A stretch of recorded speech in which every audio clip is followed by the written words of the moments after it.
Hey everyone, this is RockStageandSky.com, and I wanted to talk about Sneako. I'm not a big follower of him, but I really appreciate and respect what he's been saying recently. He was on the Fresh and Fit podcast recently, and I saw a clip where he talked about... And I would say men have it harder just based off the fact that, like, girls can walk around saying that they're 10s. Like, the inflated self-esteem that social media has provided has made the average woman way happier than the average man. The average man is, like, a lot of them are invisible and miserable now. And we don't talk about that. The self-deletion rate being 5 times higher for men than women is something that, like, no one even thinks or talks about. But we talk about the wage gap and a Roe v. not being able to kill a baby is why women are oppressed. It's nonsense. Whose fault is that, though? Our fault or your fault for not talking about it or speaking up about it? We're talking about it right now. But whose fault is that, though?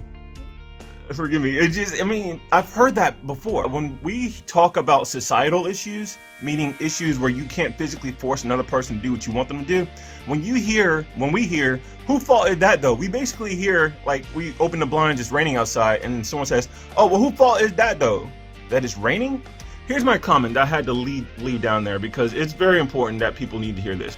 How does whose fault is that help anyone or the situation? Let's say Sneako says, well, it's men's fault. Now what? What does that solve? Who does that help? There's a saying that awareness is the first step to change, but this isn't that kind of situation. Men are aware that they live in a world where women's self-esteem are constantly being boosted, but no one cares about men. Our awareness of the situation can't change society or make anyone suddenly start care about us. But Rock, she's saying it's man's fault for not speaking up about their problems. Ladies and gentlemen, for a lot of us men who got used to just being alone, a lot of us men who, you know what, no one's gonna help me, it's just me in this world, we're reluctant to give up that power, that self-reliance, right? It's risky to be open and honest about our feelings. So I think the platforms and YouTube platforms where the Manosphere that people are trying to demonize, I think those are helpful because men can open up about the problems. And even there you have people saying, oh, well, y'all just incels, y'all in your parents' basement. And, you know, it's just a bunch of shaming tactics to belittle men further, as if, the fact that anyone watches a Manosphere, the fact that there is a need for a red pill community, that tells you that men need help, men need support. When I got into the red pill community, I got into it by accident. But I was listening and it was like, oh my God, I'm not the only one seeing this.